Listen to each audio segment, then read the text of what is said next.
السلام علیکم ورحمۃ اللہ وبرکاتہ۔ اعوذ باللہ من الشیطان الرجیم، بسم اللہ الرحمن الرحیم۔ امید ہے کہ آپ دوست خیر و عافیت سے ہوں گے۔ تو چلو آج میں شروعات کرنا چاہتا ہوں قرآن مجید کو پڑھنا اور قرآن مجید کو سمجھنا۔ پڑھ ہر کوئی لیتا ہے پر سمجھتا کوئی کوئی ہے، اور جو سمجھتا ہے نفع وہی حاصل کرتا ہے۔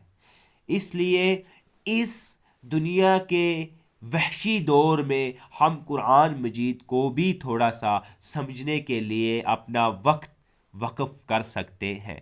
اگر ویڈیو اچھی لگے اور قرآن مجید کی ان باتوں سے اتفاق رکھتے ہو تو ویڈیو کو شیئر ضرور کرنا۔ تو آؤ چلتے ہیں ہم اپنے اس نئے سفر کی طرف۔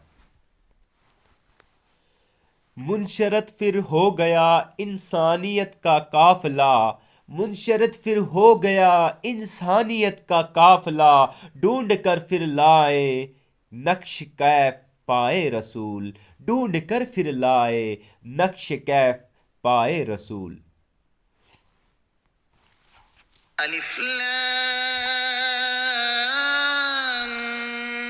میم ذلك الكتاب لا ريب فيه هدى للمتقين۔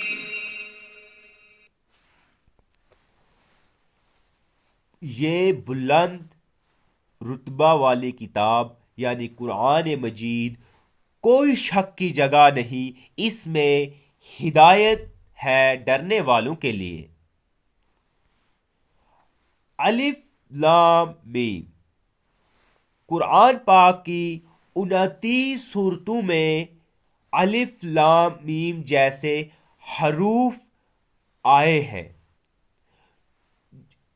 اس طرح کے حروف انہیں حروف مقطعات کہتے ہیں۔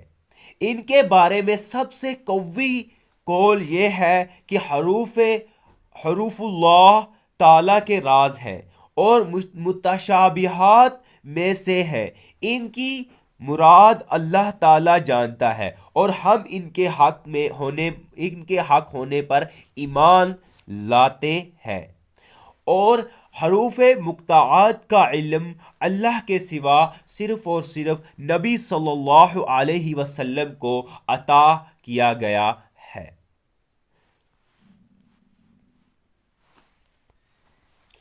آیت کے اگلے پہلو پر ہم نظر ڈالتے ہیں۔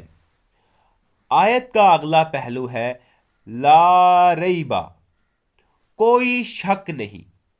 تو ہم جانتے ہیں اس کی تفسیر۔ آیات کے اس حصے میں قرآن مجید کی ایک صفت بیان کی گئی۔ یہ ایسی بلند اور عظیم و شان والی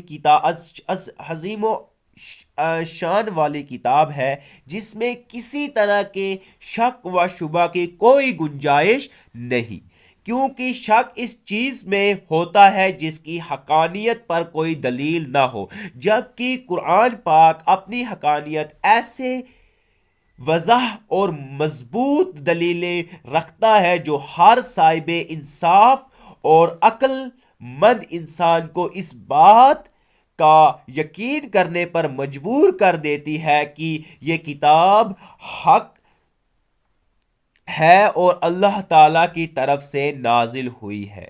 تو جیسے کسی اندھے کے انکار سے سورج کے وجود پر کوئی اثر نہیں پڑتا، بالکل اسی طرح شک اور انکار کرنے والے جو قرآن مجید کے منکر ہے اس سے بھی قرآن مجید پر کوئی فرق نہیں پڑتا۔ آیت کا اگلا حصہ ہے ہدی للمتقین، ڈرنے والوں کے لیے ہدایت ہے۔ آیت کے اس حصے میں قرآن مجید کی ایک صفت بیان کی گئی۔ یہ کتاب ان تمام لوگوں کو حق کی طرف ہدایت دیتی ہے جو اللہ تعالیٰ سے ڈرتے ہیں اور جو لوگ نہیں ڈرتے انہیں قرآن پاک سے ہدایت حاصل نہیں ہوتی۔ یاد رہے کہ قرآن پاک کی ہدایت اور رہنمائی اگرچہ مومن اور کافر ہر شخص کے لیے عام ہے، جیسا کہ سورۃ البقرہ آیت نمبر 185 میں اللہ تعالیٰ ارشاد فرماتے ہیں ھدی للناس، یعنی یہ جو ہے یہ تمام لوگوں کے لیے ہدایت ہے، یعنی قرآن مجید تمام لوگوں کے لیے ہدایت ہے۔ لیکن چونکہ قرآن مجید سے حقیقی نفع صرف متقی لوگ حاصل کرتے ہیں، اس لیے یہاں ھدی للناس کے بجائے ھدی للمتقین اللہ تعالیٰ نے ارشاد فرمایا، یعنی متقین کے لیے ہدایت ہے۔ آیت نمبر 3۔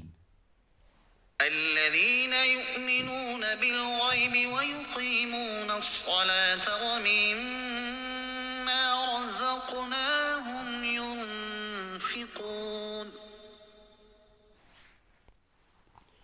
جو بن دیکھے ایمان لائے اور نماز قائم رکھی اور ہماری دی ہوئی روزی میں سے ہماری راہ میں خرچ کیا۔ یہاں پر ایک اشعار کہوں گا، اس کے بعد تفسیر جانیں گے۔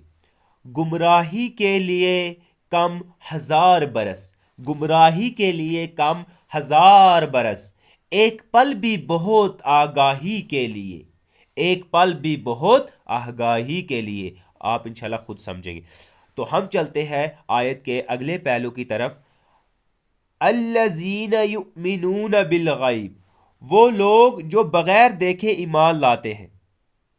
یہاں سے لے کر المفلحون تک کی 3 آیتیں مخلص مومن کے بارے میں ہیں جو ظاہری اور باطنی دونوں طرف سے ایمان والے ہیں۔ اس کے بعد 2 آیتیں ان لوگوں کے بارے میں ہے جو ظاہری اور باطنی دونوں طرف سے کافر ہیں، اور اس کے بعد 13 آیتیں منافقین کے بارے میں ہیں جو کہ باطن میں کافر ہیں اور اپنے آپ کو مسلمان ظاہر کرتے ہیں۔ آیت کے اس حصے میں متقی لوگوں کی ایک صفت بیان کی گئی ہے کہ وہ لوگ بغیر دیکھے ایمان لاتے ہیں، یعنی وہ ان تمام چیزوں پر ایمان لاتے ہیں جو ان کی نگاہوں سے پوشیدہ ہے، اور نبی کریم صلی اللہ علیہ وسلم نے ان کے بارے میں خبر دی ہے، جیسے مرنے کے بعد دوبارہ زندہ کیا جانا، قیامت کا قائم ہونا، اعمال کا حساب ہونا، اور جہنم و جنت وغیرہ۔ ایک قول یہ بھی ہے کہ یہاں غیب سے قلب یعنی دل مراد ہے۔ اس صورت میں آیت کے معنی یہ ہوں گے کہ وہ دل سے ایمان لاتے ہیں۔ وَيُقِيمُونَ الصَّلَاةَ، اور نماز قائم کرتے ہیں۔ آیت کے اس حصے میں متقی لوگوں کی دوسری صفت بیان کی گئی کہ وہ نماز قائم کرتے ہیں۔ نماز قائم کرنے سے مراد یہ ہے کہ نماز کے ظاہری اور باطنی حقوق ادا کرتے ہیں۔ نماز پڑھی جائے۔ نماز کے ظاہری حقوق یہ ہے کہ ہمیشہ ٹھیک وقت پر پابندی کے ساتھ نماز پڑھی جائے اور نماز کے فرائض، سنت اور مستحبات کا خیال رکھا جائے، اور تمام مفسدات و مکروہات سے بچا جائے۔ جبکہ باطنی حقوق یہ ہے کہ آدمی دل کو غیر اللہ کے خیال سے فارغ کر کے ظاہر و باطن کے ساتھ بارگاہ حق میں متوجہ ہو، اور بارگاہ الہی میں عرض و نیاز اور مناجات میں محو ہو جائے۔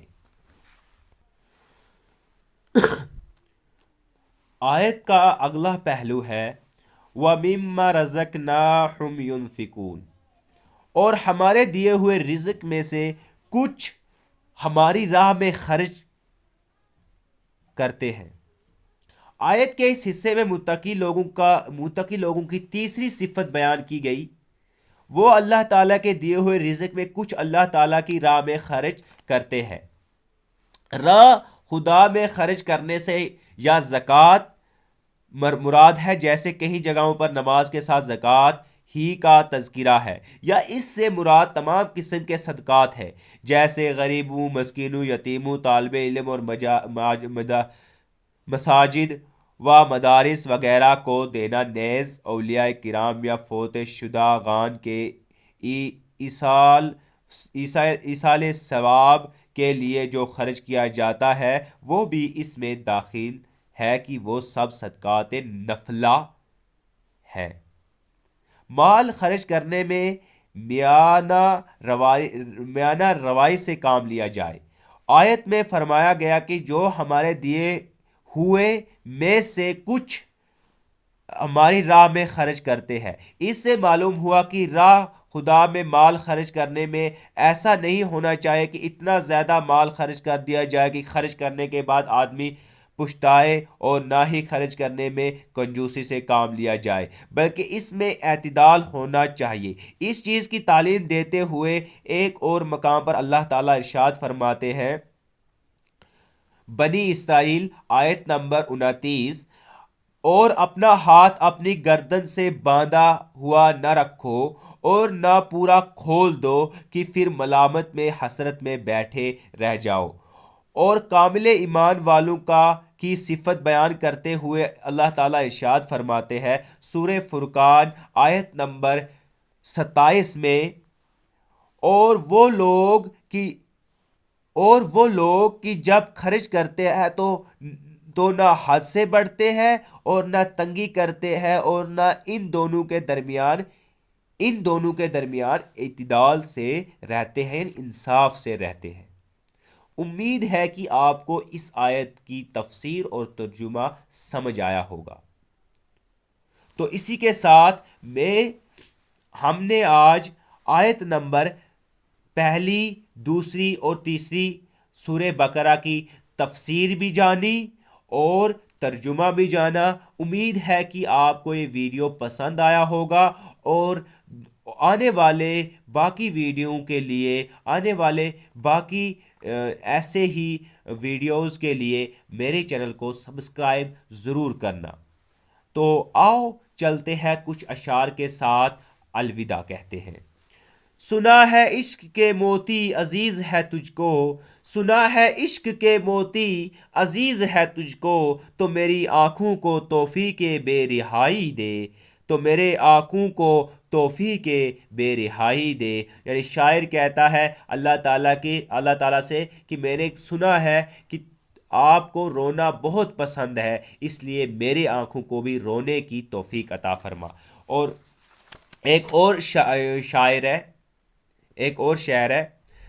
صد شکر ہم کو ایک ہی در راس آ گیا، صد شکر کی ہم کو ایک ہی در راس آ گیا، جو تیرے سنگ در سے اٹھے تو در بدر ہو گئے، جو تیرے سنگ در سے اٹھے تو در بدر ہو گئے۔